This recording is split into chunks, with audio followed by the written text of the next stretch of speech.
Hello everyone and welcome to spooky season. I'm just reading some more Reddit stories for you guys. So yeah, I hope you like this extra long video. Be sure to follow my Instagram, we have fun over there. Join my Discord, we have fun in there as well. And leave a subscribe, leave a like, comment, all that YouTuber stuff, because it really does help me out a lot. Thank you so much, and let's get straight into these stories. I found a disturbing tape that my wife and her ex-husband filmed on their wedding night. My name's Jose, and I, 49 male, have been married to Kelly, 42 female, for 6 years. We met at Mexico City International Airport in 2014. Both of us were waiting in a bar for a late-night long haul to London. She quickly clocked my black epaulets, each bearing 4 yellow stripes, then swiveled in her bar stool to smile at me. It was an unconvincing smile. I remember that. She looked like she'd been crying. I also remember asking her, "Are you flying somewhere far, far away?" When I revealed my destination, this pretty stranger laughed and said that she would be on my flight. I don't remember much of what I said, truth be told, but I quipped about her not needing to worry because I'd just read Flying for Dummies. I know. I'm not the first captain to make that joke. In all honesty, as scummy as it seems, I wanted to impress this heartbroken wife. She captivated me. After all of these years, I still remember every last thing she said. On the other hand, my words and feelings are fuzzy memories, have been from the get-go. My mother used to say Kelly had put a spell on me. Anyway, without being prompted, the sullen woman told me her story. That she was enjoying a honeymoon in Mexico, but she had booked an early return flight home. Kelly explained that her husband, Michael, wasn't the person he'd purported to be. He was an abuser, a liar, and he's making me tell lies too, she said. He emptied me. That bizarre and unsettling choice of words would ring in my head for the next 10 years. And only one day ago, after I found and watched that cursed tape, did I finally understand what Kelly meant. I think at that airport bar a decade ago, she might have been warning me to stay away from her. I think that had been a glimpse of the real Kelly. But I'm not making sense. Let me explain. It could have ended at the end of that conversation. We could have parted ways. I wish we had. But I was compelled to see Kelly again. I know that's awful. It's not a habit of mine, falling for a married woman. I just felt something indescribable, something I now realize may not have been love at all. I spent a week in London before the return flight to Mexico, so I frequently met up with Kelly at her hotel to check that she was okay. She was too frightened to return to her hometown in Cambridge, as she believed that Michael would find her. Kelly ignored my pleas to report everything to the police, which seemed strange, even at the time. To cut a long story short, we quickly formed a bond, and things didn't end when I returned to Mexico. I visited Kelly every time I flew to England. She moved to Brighton, so I took the train to see her, depending on where I landed. I once took a short-haul flight from Paris to London just to see her. A year later, when our relationship inevitably became something more, I'd already made the decision. I wanted to move to England to be with her. I'd been training to become an airport technician, and I secured a job at Heathrow in late 2015. By early 2017, Kelly and I had bought a house together. In 2018, we got married. I'm obviously fast-forwarding through the ins and outs of our relationship, but Reddit isn't built for essays, is it? I'm here to tell you what I found yesterday morning whilst tidying a storage cupboard. Kelly's clusterfuck of clutter, as I like to call it, came tumbling out of the open door and washed over my feet. A stark reminder that weekends shouldn't be wasted on chores. If I'd been relaxing on the sofa, I might not have discovered what I discovered. Maybe Kelly would have disposed of her own clutter, and we would have lived a happy 50 years together. But I was the one wading through the puddle of forgotten belongings, and what caught my eye during the tumble was a camcorder surfing atop the junk heap, which spilled out of his bag, landed at my feet. I picked it up and chuckled. I knew Kelly and I were old, but not that old. I had no idea she owned such a relic, and curiosity got the better of me, obviously. Who wouldn't want to check the contents of a spouse's dusty tape locked away for who knows how many decades? When I plugged in the device to charge it, an error message displayed on the ancient screen. I thought I'd been thwarted by tape or hardware degradation, but I fixed everything, unfortunately, by cleaning out filth from the tape slot. Then I rewound the recording and pressed the play button. The white pixelated text read 10:09, 2014. For Americans, that's September 10th, 2014. And I quickly realized that was a week before I first met my wife. Everything slotted together horribly when Kelly stepped out of a hotel bathroom in wedding lingerie. I realized what kind of tape I'd found. Don't think less of me for watching. It wasn't like that. Even degenerates, I assume, don't want to watch the person they love share such intimacy with someone else, let alone an abusive ex-husband. And Michael was abusive. Kelly wasn't lying about that, but she'd only ever told me fragments of the story. So even though I expected a raunchy sex tape, I wasn't watching for that reason. My eyeballs weren't springing from their cartoon sockets. Well, okay, I was watching the video keenly, but fear rendered me wide-eyed, not lust. I just knew that something was wrong with the hotel room. The only natural thing in the footage was Kelly. And as I watched my wife sprawl across the bed sheets, waiting for her filming husband to join her, I eyed the room's cream-colored walls. I didn't give a rat's rear about interior design, but something hidden in the paint made me sick. You wouldn't understand unless you'd seen the video for yourself. Then something in my head started to ache sharply, much like a migraine brewing behind my sockets. But it wasn't that. It was a painful urge which prompted each of my squeaking eyes to twist. I looked, without even wanting to look, at the edge of the screen. Searched for something that was only just beyond both the border of the video and Kelly's vision. I wanted to scream at the younger version of my wife as she lay still, as she watched Michael with caving dimples and a provocative grin. I wanted to scream at her to run, even though I didn't know why I wanted to do so. That was the most terrifying thing of all. I didn't fear the obvious horror of watching my wife and her ex make love. I feared something else in the room, something I didn't understand. "Get rid of that camera," Kelly whispered, before wagging her index in a come-hither motion. Michael's heavy breathing was not the breathing of a lustful man. It was the labored breathing of something hungry. Hungry in a way that neither food nor sex could satiate. "We need to preserve this moment," Michael said. Kelly rolled her eyes. "Is that right?" In response, the man stopped breathing and my wife's face changed. Her sultry smile morphed into not a frown, but downturned lips. Lips hanging open in the same horrified expression that I must have been wearing whilst watching the tape. Michael hacked, as if bringing up a hairball, then promised, "I'll put it down." He placed the device on the dressing table and walked over to the bed, but Kelly did not thank him. She whimpered and recoiled. Not due to Michael leaving the camera recording. I don't even think she'd noticed its red blinking light. No, my wife was still frightened because she sensed a presence. Not her husband, not the room's seedy atmosphere, not even the claustrophobic nature of the walls. She sensed the same thing that I sensed, though neither of us knew exactly what we sensed. "I'm not in the mood anymore," Kelly whimpered as Michael climbed onto the bed. He hushed her, stroking the backs of his twitching fingers against her trembling cheek. "Don't be like that, darling. It's time to consummate." Then Michael gasped like a punctured tire and shot his head towards the empty corner of the room.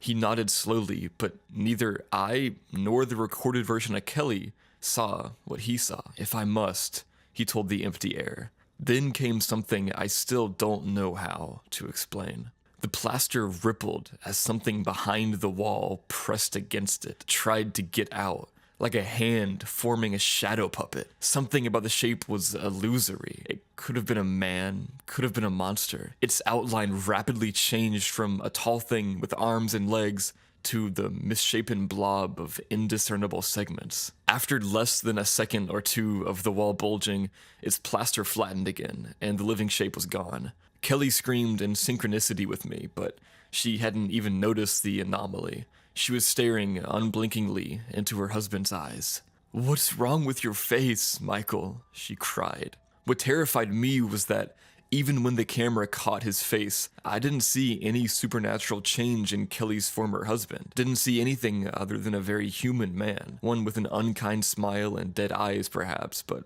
still a man. However, Kelly saw something I didn't. Still, all of that pales in comparison to what happened next. Michael thrust his hand into Kelly's open mouth, prompting her eyes to open just as widely. Her husband's whole forearm plunged into her jaws, muffling her series of screams. Then my wife wriggled and squirmed as Michael propelled his upper arm down her throat, pushed deeper and deeper until his shoulder met her lips. Another impossibility followed, one that I still don't know how to put into words. Michael pulled his arm out of Kelly's mouth, and when his fingers resurfaced, they were holding something. Not my wife's innards. Not the innards I had expected, at least. There wasn't a speck of blood on the man's hand, but a wet, translucent film. It looked a little like either saliva or lubricant. But again, that wasn't what horrified me. Michael's fingers were clutching the hair of a human head, a head sitting at the top of Kelly's throat, like some wretched birthing canal. My wife's lips opened unimaginably wide, as did mine. I gawped in incomprehensible horror. She gawped simply to make room for that adult head to emerge, then gawped wider to free a set of shoulders and a torso. I uttered an entirely silent scream, believing that if I were to produce even the tiniest sound, something from within that footage would hear me in the future. But a slight whimper escaped once I'd identified the head. It was Kelly. A cloned version of Kelly was climbing out of her lips, some fleshy Russian doll. That younger version of my wife was birthing an exact replica of herself. And the clone was screaming too, for it didn't ask to be born. The original Kelly's skin started to crinkle, crease, and shrivel into something smaller. The clone undressed, shed her former skin, reduced the original Kelly to a silky dress that dropped onto the duvet. Then the clone, the new Kelly, fell into Michael's arms, and she eyed the empty skin dress beside her. She may have been screaming through those opened lips, but a white sound was drowning all other noises, a prickly static that dug into my flesh. That maddening racket was accompanied by a gangly shadow moving across the wall of the hotel room's entryway. A shadow with the vague appearance of a man, but the tape cut out before the stranger came into view. Heart on my tongue, I hurriedly thrust the camera back into the bag and tossed it against the back wall of the cupboard. And mere moments later, there came the sound of my wife's car pulling into the driveway, so I tried to compose myself. Tried to forget the hellishness I had just seen on her old wedding tape. I looked out of the window at the driveway, but she wasn't in her car. And when I turned back to the kitchen doorway, screamed. There Kelly stood, hounding me with blank eyes and tight lips, with a face horribly white, yet no whiter than usual. I realized I was simply seeing her true self. It had only taken me 10 years to open my eyes. How did you come indoors so quietly? I tried to ask, though nothing but a series of hoarse whispers sounded. Jose, Kelly began, before lifting the camera bag she'd inexplicably acquired. We were meant to be decluttering, darling. Why would you hold on to this?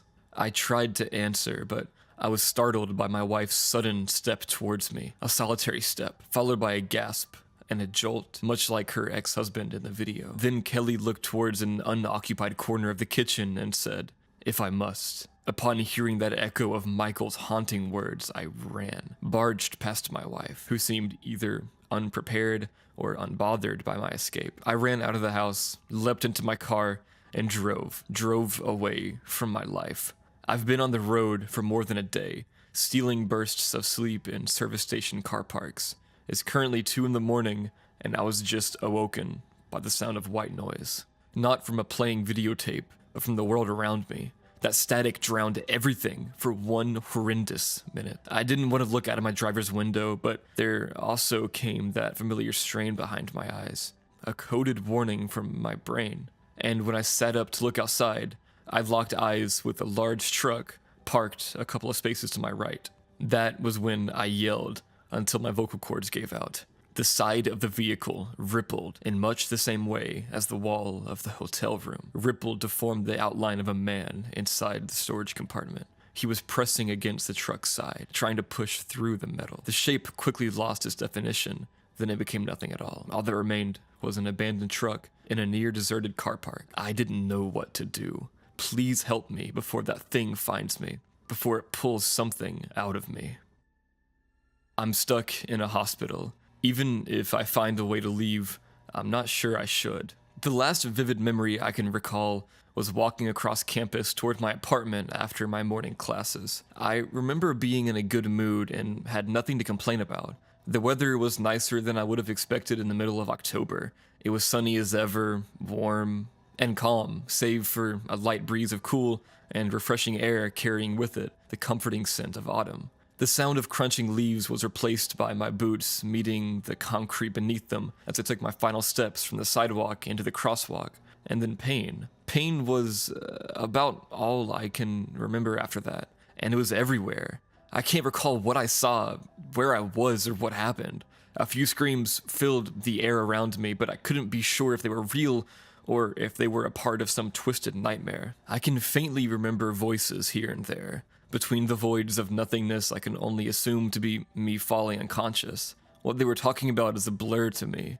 I perceived very little time passing, minutes at most, and for that I am immeasurably grateful. At the time, I remember being awake. My entire body was in pure agony. My legs, my arms, my back, you name it. I knew whatever happened to me had done a hell of a lot of damage at the very least. To my surprise, when I had finally woken up, the pain in my body seemed to have subsided. The exception was the pounding headache that accompanied me into consciousness.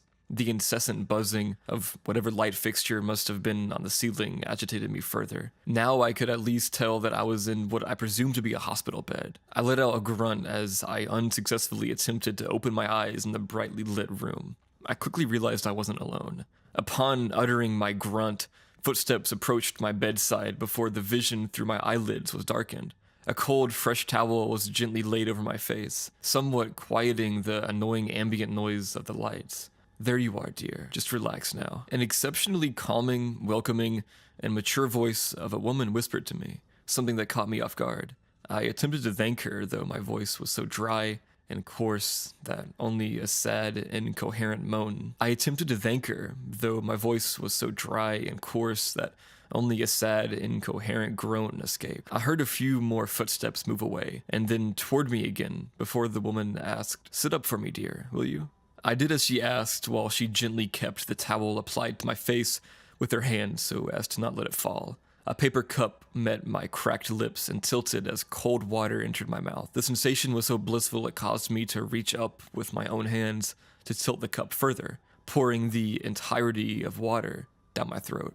I let out a long sigh of relief after the cup had been emptied. "Thank you," I uttered, lowering my head back to the pillow. My throat, though better, still sounded drained and worn as I spoke. The woman gently removed her hand from the towel on my face. I heard her walk away again, the sound of tools or medical equipment being moved following behind her footsteps. A moment later, she returned and gently grabbed my arm at the elbow. "I'll just need a little blood sample, dear. It won't hurt a bit," she told me, raising my limp arm slowly off the bed.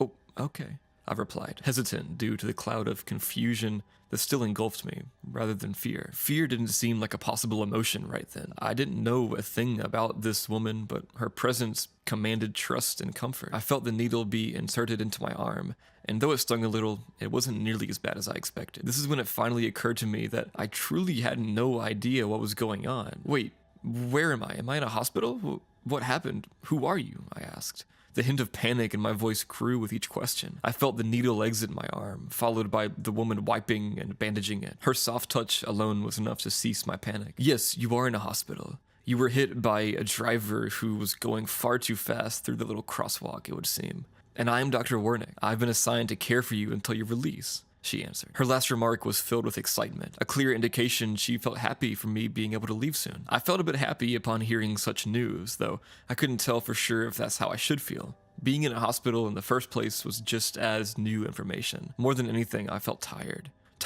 and annoyed by my damn headache. Feeling a bit more comfortable with my now supposed doctor, I felt inclined to tell her, "Dr. Wernick, I have a raging headache," I managed to squeeze out. "Do you think I could—" "No worries at all, dear," she cut me off. Once again, she had me momentarily sit up before placing a small pill in my hand, which I swallowed, followed by another cup of water. The headaches are to be expected, unfortunately, but if I'm being honest, I believe you're lucky that's the extent of what's wrong with you. Hell, you might be the luckiest patient I've ever seen. When you first came in, you were banged up and bruised pretty bad, but we couldn't find a single broken bone in your body. No organs were damaged, no severe internal bleeding, nothing. Everything seemed to be just fine. Again, I didn't know how I should be processing this. From the way she described it, it sounded as though the incident should have killed me. Before I could ask another question, Dr. Warnick spoke up. Now, that pill will help with the headache, but it'll make you feel quite drowsy quite quickly. All I need you to do is take a good long sleep. Can you do that for me, William? Her use of my name caught me off guard, but after thinking for a whole 2 seconds, it made sense that the doctor assigned to look after me would be familiar with my name. I simply nodded in response to her question. She let out a light chuckle before remarking, "Good." I heard her footsteps leave my bedside and travel across the room. A light switch was flipped off, ceasing the annoying ambient buzz. A door was open and closed as she stepped out of the room, and I was left alone in the silence. Dr. Wernick wasn't wrong. The meds she gave me put me to sleep within a minute. I hadn't even been given a waking moment to process everything I had just been told, but I didn't mind that much. I slept hard. For how long, I haven't the slightest idea. The first thing I noticed upon awakening was the absence of my headache, and what a relief it was. I must have remained lying still in the hospital bed for half an hour before I decided to remove the now dry towel, sit up, and open my eyes. I half expected my movement to be restricted by some sort of tubes or medical apparatuses, but surprisingly, no. There was no IV, no catheter, and nothing taped to my skin to monitor my heart rate. The only unsurprising thing was the light blue medical gown I donned. I twisted my hips to the side, dangling my legs over the side of the bed and turning to look around the room.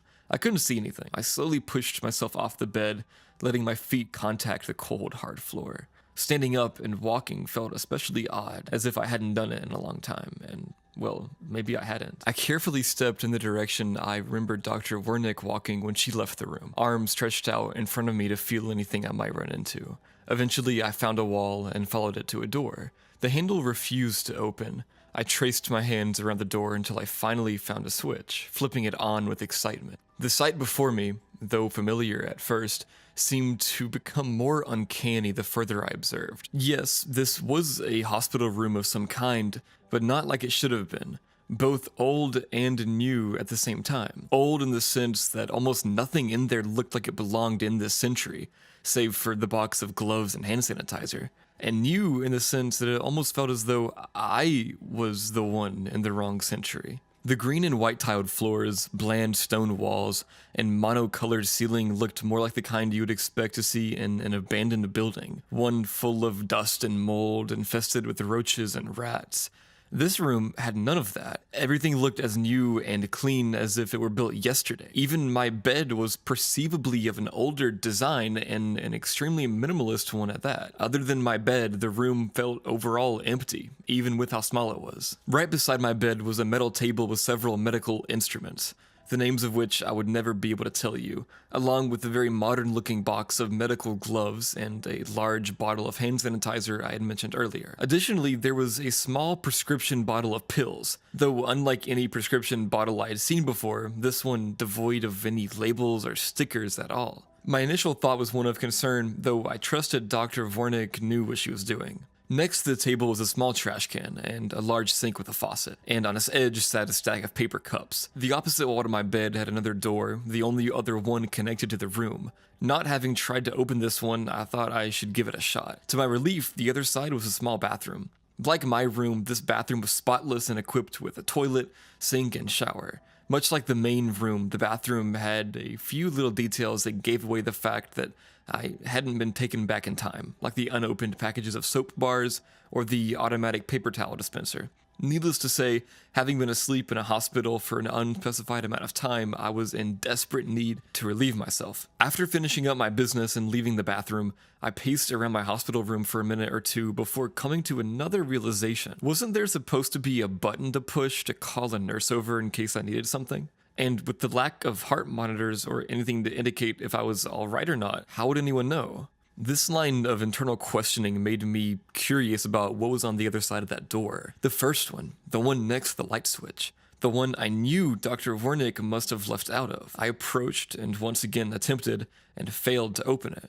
It was clearly locked, but from the outside. There was no locking mechanism I could control on this side of the door, only a keyhole. After fidgeting with the handle a few more times, I decided to give up for now. though I began to feel a sense of frustration and concern about my situation. I turned back towards my bed and took more than a few steps before the door swung open from behind me, causing me to jump and let out an audible scream out of fright. I turned to see a woman no older than in her late 20s in the doorway. She stood at about 5'4" with an average build and a white, very old-fashioned looking hospital uniform. She had dark hair tied up in a bun and gorgeous green eyes that matched the rest of her looks. She also carried a small rectangular wooden box in her right hand. On that same wrist, she wore a little brown watch. This must be one of the nurses here, I thought. Her immediate reaction to seeing me was to form a warm smile. "There's nothing to be scared of, dear. It's just me," came Dr. Wernick's voice, teasing me for being so jumpy. Once again, I was surprised. I would never have imagined that the mature voice I remembered hearing earlier had come from the woman standing before me. They simply didn't match. "Oh, I'm sorry," I said, stepping back to the hospital bed and taking a seat on the edge. "It's good to see you're up and walking again. Is the headache still there?" she inquired, approaching the metal table and setting down her wooden box. No, actually. It seems to be gone. Thank you," I replied. "That's good, very good. If it ever gets real bad again, go ahead and take one of these pills here, but just one, okay?" she asked, now having put on gloves before opening the wooden box and pulling out a syringe. "Yeah, sure. What's that for?" I failed to hide the slight hint of fear in my voice. "Well, luckily for you, the medication we used to fix you up after that incident worked like a charm. Unfortunately, it does require that we take a new blood sample every 12 hours to monitor its effects and make sure you're all good to go. That's why we need to keep you here for just a couple more days. Does that make sense, dear?" she replied, looking over at me for my affirmation of what she just said. However, something didn't make sense to me. What medications would they have needed to use on me if there was nothing wrong with me in the first place? Or did I get hurt? This answer seemed to contradict what she told me last time. I'm no doctor myself, but it didn't seem responsible to me for a hospital to risk a drug dangerous enough that it needs blood monitoring over days on end to patch up a patient with a little bruising. I could tell Dr. Wernick saw the gears turning in my head because she quickly walked over to me and grabbed my arm. As soon as she did, I let my curiosity go. She knew what she was doing, I thought. What do I know about medicine anyway? I'm sure the blood samples aren't a big deal. After she had finished taking my blood sample, she applied a new bandage. She carefully placed the syringe back into the wooden box and closed the lid, then turned it back to me while she took her gloves off. "All right, dear. I know you're probably a little bored and maybe a little hungry. I'll see what I can do about getting you out of this room and finding you some food. I'll just have to..." She stopped mid-sentence upon gazing at her watch. Her smiley face faded to a serious one momentarily, like a mask that had almost fallen off before she caught it and readjusted it back to her head. She looked at me once more and forced a smile. "I just remembered something," she noted, before quickly turning to the door and speed walking out with her wooden box, adding, "I'll be right back, dear," as she shut the door behind her. I sat for a moment and again pondered what she told me. It still didn't make any sense. What somewhat alarmed me even more was how quickly I wrote off my skepticism. What was I thinking? I should have asked her about that. Why didn't I? I should have pressed her for more information. My thoughts and emotions brewed, causing me to stand up and pace around the room for a second. Why wouldn't she be taking my blood pressure too? Why, if this drug had such negative implications that needed monitoring, wouldn't she have me hooked up to something to monitor my heart rate? My back and forth pacing placed me in front of the door again. I reached out and pulled the handle down, and to my surprise, it moved this time. If Dr. Wernick had intended to lock the door last time, this time she had certainly forgotten. I ceased my pacing and pulled the door open, revealing a long corridor. The interior of this hallway matched my room precisely, with the tiled floors, bland walls, and ceiling with the same old, noisy light fixtures and uncanny cleanliness that tied it all together. My room sat at the end of the hallway. 5 doors occupied each side for a total of 10. Each door was the same, metal, heavy-looking, and light blue in color. They were all spaced evenly and far apart across the long hallway. At the opposite end of the hall was an elevator door, once again breaking the immersion of feeling like I was in a 100-year-old building with how blatantly modern it looked. I pulled the door fully open and stepped out of my room. I knew I probably shouldn't be out here, but with how quickly fed up I had gotten by lack of sufficient answers and things not making sense in general, I was determined to find out something, anything. Other than the constant ambient noise the lights provided, the noise of my bare feet stepping in the hard floor was the only thing that broke the silence, something that I was hyper aware of as I attempted to move down the hallway as quietly as possible, even keeping my breathing to a minimum to avoid being heard. It took me a while to reach the other end of the hallway at such a slow pace, and it felt even longer. Though once I had reached the end, I didn't know what to do. There was nowhere for me to go in here. I momentarily considered using the elevator. It had both an up and down button, indicating that I wasn't on the lowest floor. I could try going up, I thought, but quickly shot down my idea. I felt somewhat off about leaving my room the way it was.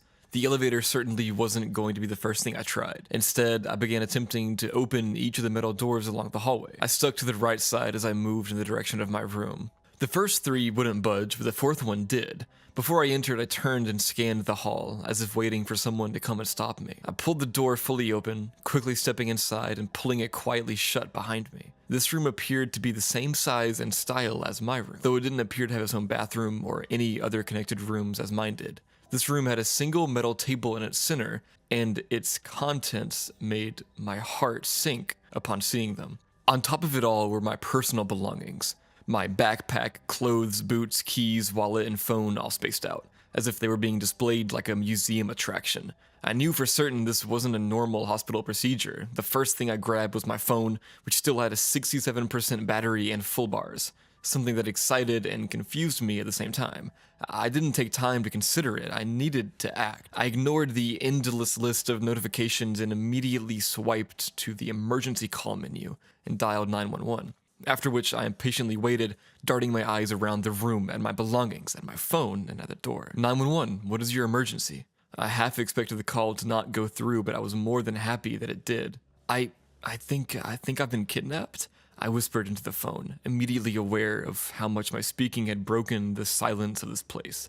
I continued, cutting off the operator before I could hear her next question. I think I was hit by a car. I know something happened. I don't know when, but I woke up in a hospital. But I'm not sure if it is a hospital. There's a woman here claiming to be a doctor. She might be, but she left me locked in a room by myself. She said her name is Dr. Wernick. I don't know what's going on at all.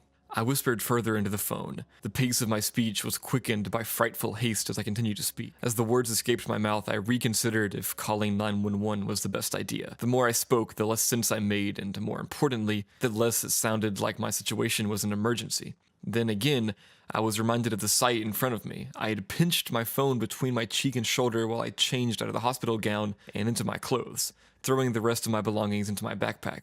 I need you to calm down, sir. Can you tell me your name? The operator asked. My name is William. Before I could include my last name, I stopped as I heard the line go silent. I stopped lacing my boots for a moment and my heart skipped a beat. What the fuck? What the fuck? I muttered under my breath, which had quickly become increasingly quicker. Was I just abandoned by 911? This couldn't be right. I began to hyperventilate. However, my breathing again ceased for a moment when I heard a few beeps play through the call. I hadn't been hung up on. William, I need you to listen to my instructions very carefully. Can you hear me? The deep, booming voice of a man asked. Yes. Wait, what? Who are you? What happened to the other operator? I questioned. The regular emergency services can't help you, but we can. The situation you're in is beyond your understanding. The woman you know as Dr. Wernick isn't a woman at all. Or a doctor. Not anymore anyway. Do not trust her. Understand? And no matter what, do not let her touch you. The booming voice on the other end commanded. Though his speech was quick, it was also calm and collected. Although the last thing he said sent a shiver down my spine. What happens if she touches me? I asked, knowing full well she had already done that a few times. We know she's touched you before. Don't panic. Her effects only last as long as her contact with you. What you need to know is that as long as she has a hold of someone, she has power over them. She can make you do whatever she wants. Even your thoughts will bend to her will. Listen, William, I know you can't move much, but I need you to give me an idea of where you are. I quickly exited the room where I had found my belongings and entered the hallway, listening to the operator with one ear and trying to stay vigilant about anything I might hear with the other. I frantically walked around to each door, trying to open all the ones I hadn't tried already. All the while, I tried to explain everything I'd seen to the operator. I woke up in a room at the end of a hallway. There are 10 other doors, and at the other end is an elevator of some sort. I don't know what's up with this place. It looks like, I don't know, an insane asylum from the 30s or something. But it's all clean and new, and to my relief and excitement, the latch on the very last door of the other wall gave way, and I was able to pull it open to reveal a stairwell on the other side. Oh, thank God. I cut myself off, losing focus from my conversation with the operator. Just then, a beeping noise and the sound of something heavy moving was audible to my left. The elevator. The numbers on the screen above it were descending. I ran inside and pulled the metal door shut behind me. William? William? I heard the operator scream. I fumbled my phone in an attempt to raise it back to my ear and dropped it. Upon picking it back up, my shaking fingertips danced around the screen, and to my horror, I saw myself hang up. My phone went silent. No, no, no, no, I mumbled to myself, though I ceased making any noise once I heard the ding of the elevator opening. A pair of clattering voices echoed through the hall and into the stairwell. It's been a slow week, just spare me this catch. Besides, you seem to have no trouble finding new mice to play with, spoke a man's voice, his demeanor that of a businessman attempting to reach terms for a deal. You've already gotten plenty from me, and of all the ones you could have asked for, this is the one you are most certainly not getting. Dr. Wernick shot back angrily, a tone I hadn't heard from her before. She was fed up with whoever she was talking to. I slowly took one step at a time up the stairs, hoping that their conversation was enough of a distraction. The man's reply was as calm as he was previously. The others are hungry. They are becoming ravenous for a taste. You know as well as I that if we do not meet their demand, they're your responsibility, and I don't want to hear it. I am months away from completing my development. Months. This one here is the most promising yet. The answer is once again no, as it has been for the entirety of this conversation. Dr. Wernick cut the man off, her voice growing in anger by the second. She continued. And one more thing. Convenience stores, apartment buildings, the back of grocery stores, I don't care. Hunt where you want, but stay the hell out of my territory. I had nearly climbed the first flight of stairs by this point, and the conversation had gotten quieter, though I heard Dr. Wernick say one last thing, this time speaking calmly. If I catch you again, well, I think we both know.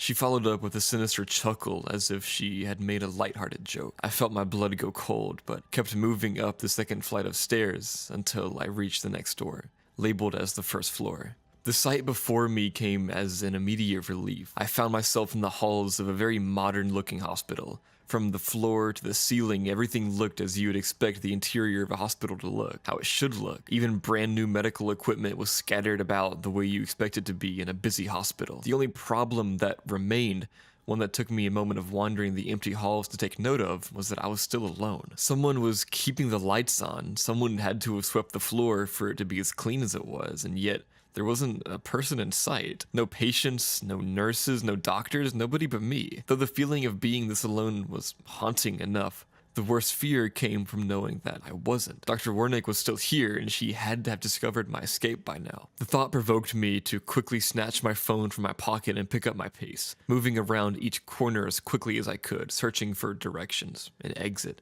or anything that could tell me how to get out. Unfortunately, my headache from before had begun to make its return as well, something I tried to ignore as I kept moving. Between long strides, I opened my phone and redialed 911 in hopes of reaching the same operator. The call was picked up within a second of ringing. "William, are you there?" The same booming voice asked, a surprisingly comforting thing to hear. "Yes, I'm here.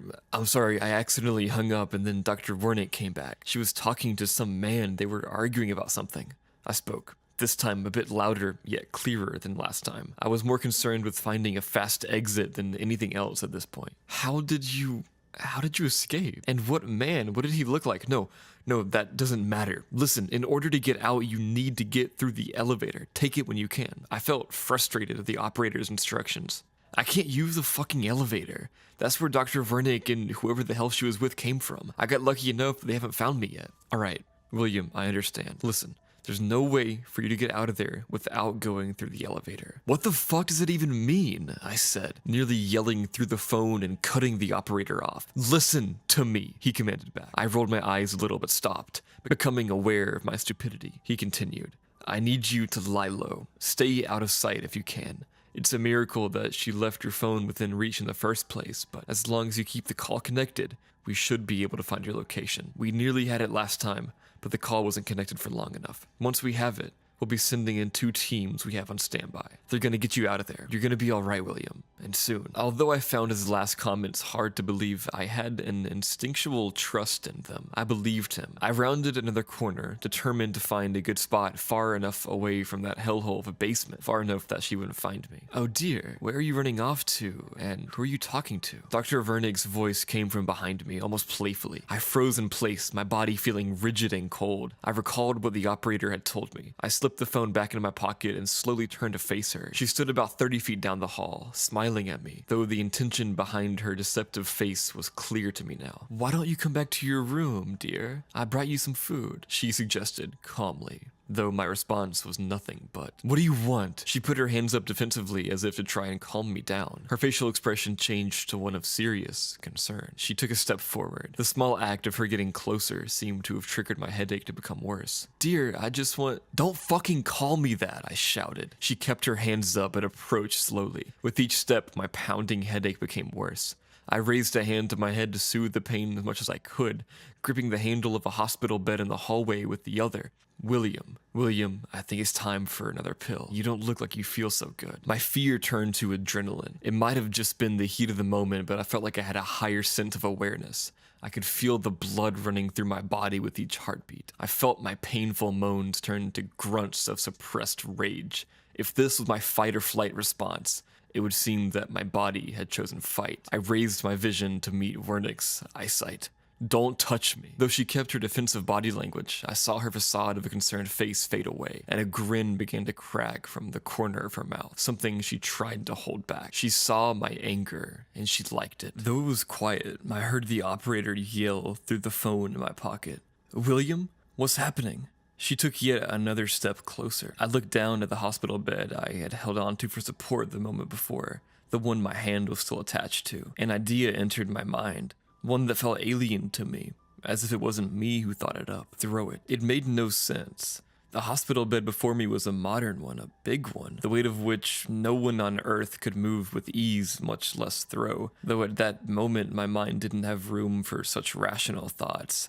I had the urge and I acted. The corners of my vision darkened and all audio sensation seemed to quiet down. I adjusted my grip using both hands this time, lifting the bed above my head in one quick jerk. It wasn't hard. It felt easy and good, if anything. Though Dr. Wernick's figure was nothing more than a blurry silhouette to me now, I threw the bed in her direction with as much might as I could muster. I screamed upon doing so and collapsed to my knees.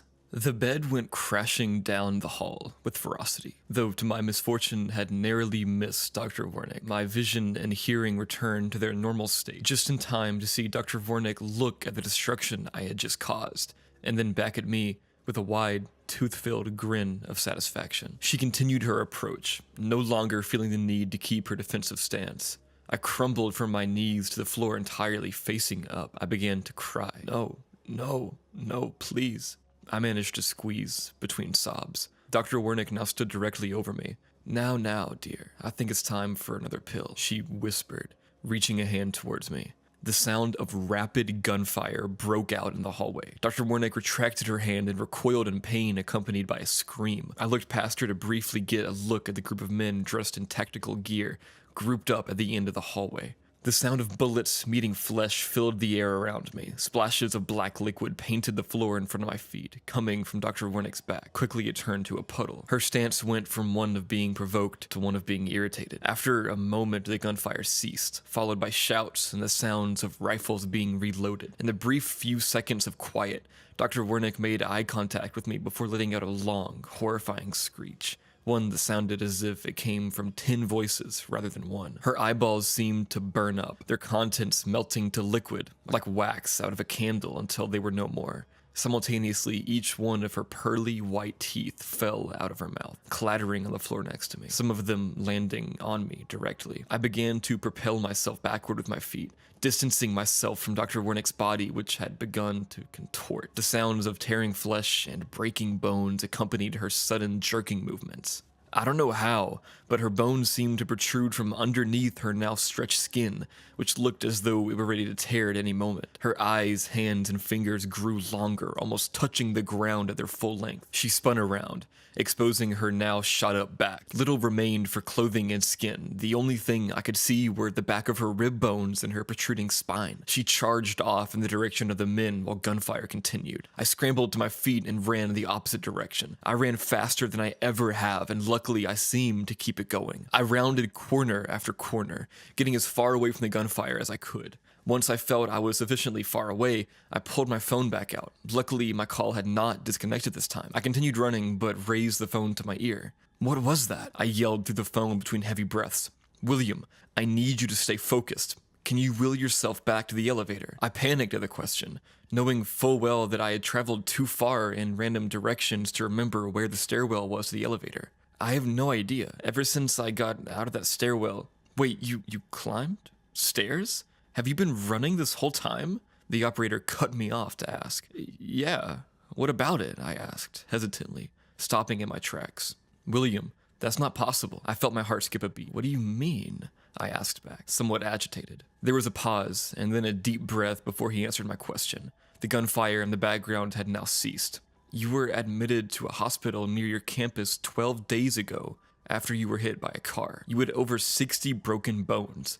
Your spinal cord was completely severed, leaving you paralyzed from the waist down. It's not possible that you're walking right now. The operator paused, as if what he just said bewildered even himself. 8 days ago, you were taken from the hospital by that thing that goes by Dr. Warnick. We know because police found CCTV footage of her taking you. After that, we intervened and have been searching for you since. She's been taking people from hospitals in the Midwest for the last 3 years. At least that's our earliest documented case.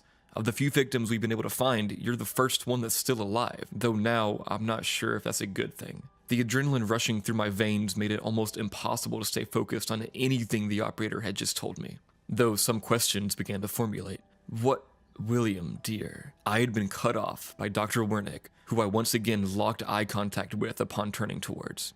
Her trashed and tattered uniform, or what was left of it, drooped from the weight of the blood it was now freshly soaked in, though her body, face, teeth, and eyes seemed to have returned to their normal state. A crimson liquid trailed through the hall behind her, where she stood. I tried to make this easy for you, she continued. All you had to do was stay in your room, sleep, and relax. Wait for them to do their work, she said, while eyeing my body up and down. She began to walk towards me on an indirect path. I sidestepped to keep my distance, though my anger and headache had begun to return. I was going to bring you back to the surface once you got better. I was. You're the only one who was a strong enough host, and look at you now. You're all better, thanks to me. I would have brought you back myself, and then you would have been free. No one could ever hurt you again. I hope one day you'll come to see what I've done for you. My headache must have reached its boiling point while I listened to Dr. Wernick's ramblings, because the further she spoke, the darker my vision got, until everything faded to black. After that, I don't recall what happened, save for small snippets of stimulation. I remember more sounds of flesh tearing, of more screams and screeches. I remember the cloud of blackness in my vision receding enough momentarily for me to see the force of something tremendous crack the ground beneath my boots.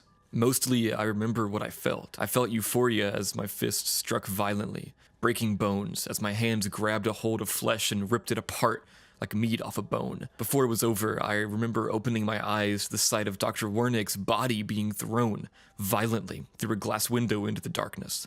I woke up in the ground, covered in a puddle of black liquid that had trickled down and seeped between fresh cracks in the floor beneath my body. I sat up, rubbing my eyes while my headache slowly receded. For the next 10 minutes, I wandered back the way I had previously run in the hallway. That was about how long it took before I heard many pairs of boots accompanied by voices coming my way. I dissociated with the reality in front of me. For all I was concerned, the threat was gone. A couple of the soldiers asked me questions about if I had been hurt or needed medical attention. I gave them short answers, still uninterested. I was more interested in listening to the one standing off to the side, talking to someone through his radio. I picked up some of his conversation. The entirety of Team 1 was KIA by hostile entity. We've secured the target. Should we proceed to the extraction site?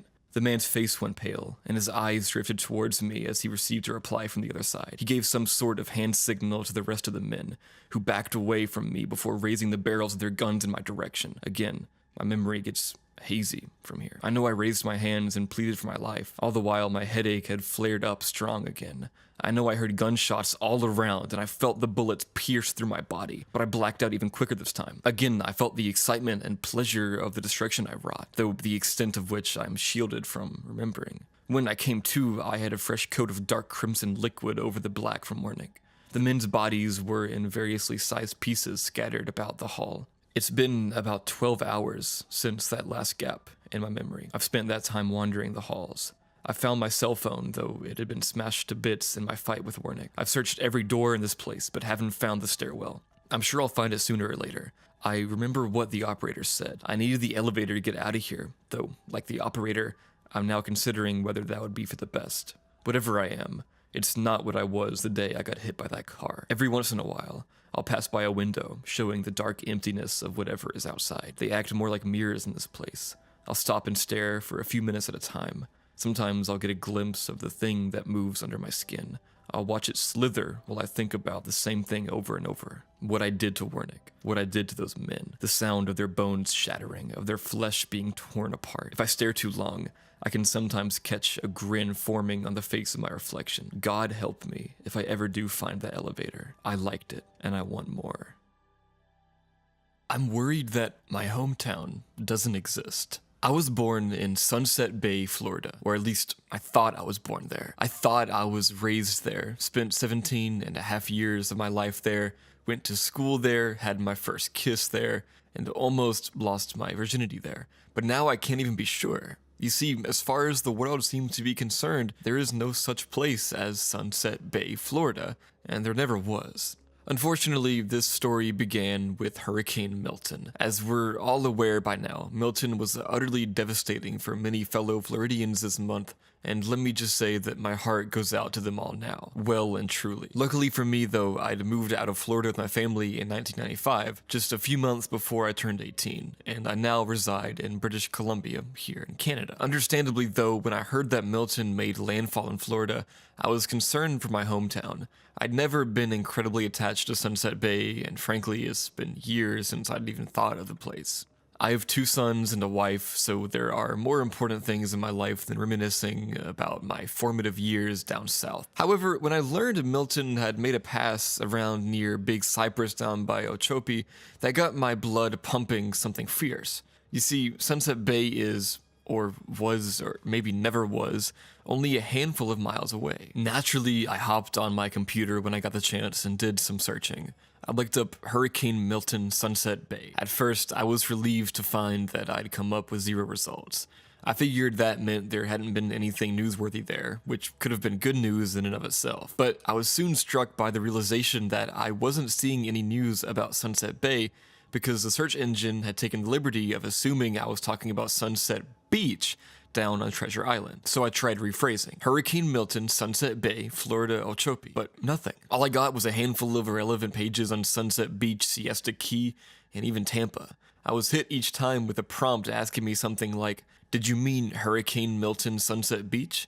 I found myself, like a real old man, sitting there while verbally beginning to chew out the computer. No, not Sunset Beach, Sunset Bay. I found myself getting so fed up with what I took to be some sort of Abbott and Costello style mix-up that I ended up trying to soothe my seething self by simply typing in Sunset Bay, with the hope that that would get me somewhere. But to my shock and severe annoyance, I found myself yet again redirected to Sunset Beach. For context, Sunset Beach is a whole 5 or so hours from where Sunset Bay should be. They are not the same place in any sense of the word. I found myself seething even further, typing in Sunset Bay into my search bar with every sort of permutation I could think of. Sunset Bay, Florida, Sunset Bay, Florida, Sunset Bay, United States, Sunset Bay, Okeechobee, Florida, United States, but never got a single result. By then, I was livid, but I was also determined to beat the computer, as dumb as that sounds, to get the results I was looking for.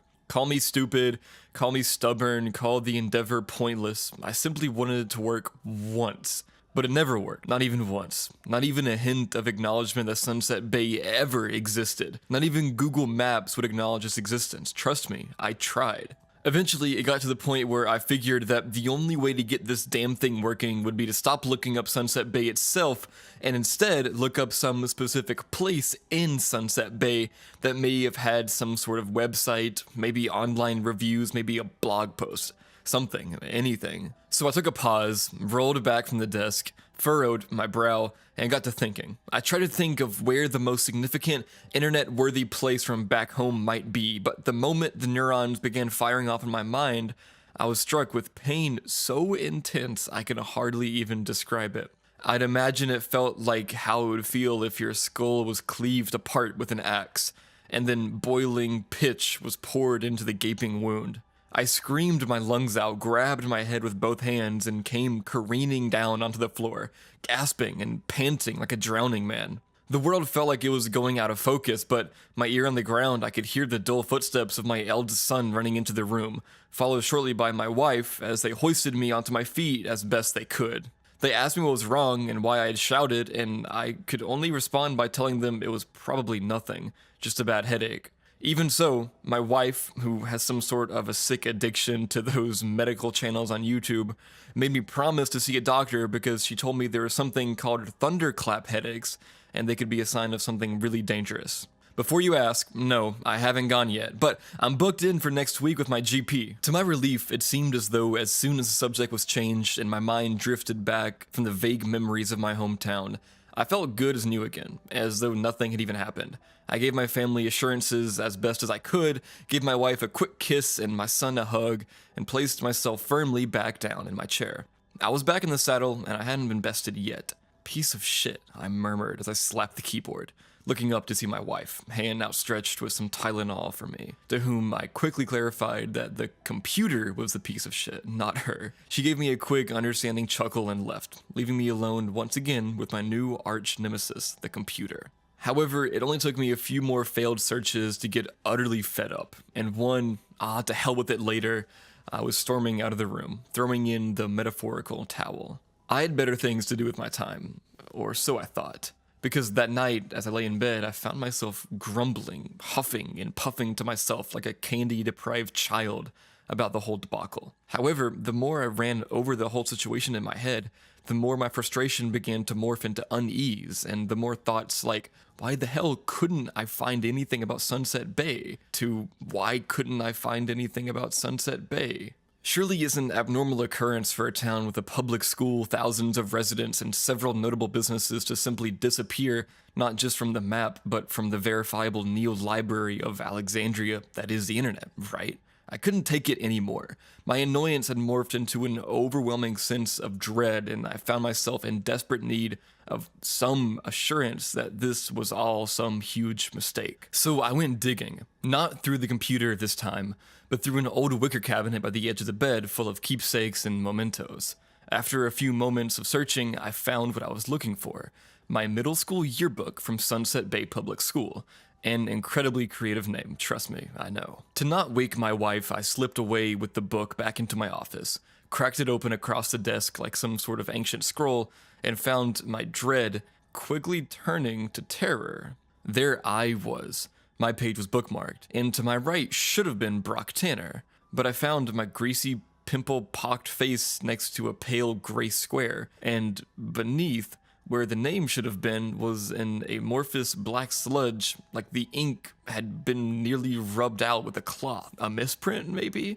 I thought so, but I became less and less certain the more laminated pages I turned, finding myself faced with an ocean of gray squares and black smudges, swirling into a blobby mess, like a horrifying Rorschach test, occasionally broken up by a calm, unbothered young face on whom the horror of this whole ordeal was understandably lost.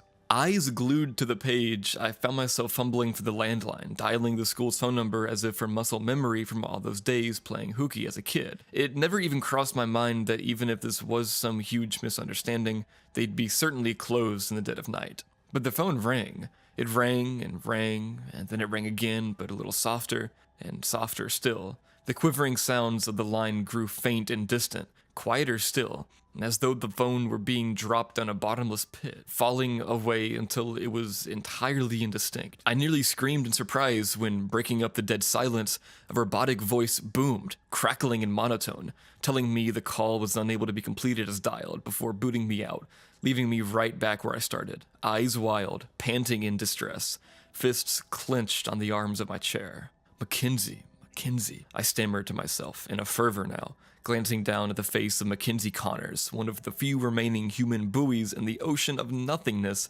which glared back at me from the page. I went right to the computer, booted it up, and typed in Mackenzie Connors, Sunset Bay, Florida, and to my surprise and delighted relief, I was able to find what seemed to be her LinkedIn page, while having no visible mention of Sunset Bay did mention that she was from Florida. and she looked to be about the right build and age to be her. Once again, I failed to consider that it was the middle of the night and may very well be wherever Mackenzie was now, but I needed this. I needed to hear someone's voice, someone from back home. I didn't even have an excuse for calling. The best I could think of was maybe something about the oddity of the yearbook, but the line connected before I could think of anything better. Hudson Tech Solutions, Mackenzie speaking. How may I help you? Hey, Mackenzie? I asked, the awkwardness of this whole situation beginning to dawn on me. Yes, how may I help you, sir? I apologize if I've got the wrong person here, but did you happen to go to school in Sunset Bay, Florida? Excuse me? I heard her begin before my ears were utterly assaulted by a horrifying, high-pitched scream from the phone speaker, so shrill and intense I worried it would tear the thing to bits, along with the grating sound of shattering glass. Mackenzie? I tried to remain calm, my head beginning to throb through the dullness of the painkillers. Mackenzie, are you okay? No reply. I sat wide-eyed in horror as the line seemed to briefly go dead before I could hear the sound of quiet, murmuring voices and approaching footsteps, as I assume. People began to barge into her room. Hey, Mackenzie, are you all right? One voice asked. Did someone scream? Another timidly inquired. Shit, she's on the ground. She's on the ground, a woman shrieked. Let go of the phone. Let go of the... Another implored feverishly before the line went dead, leaving me in stunned silence with the dial tone buzzing in my ear. I was mortified. I couldn't do anything but set the phone down on the table, not even the receiver, and shuffle, milky-eyed back to the bedroom, whereupon I slid under the covers and shuffled up to my wife, as though by wrapping my arms around her I was trying to confirm to myself that I did exist, and things did make sense.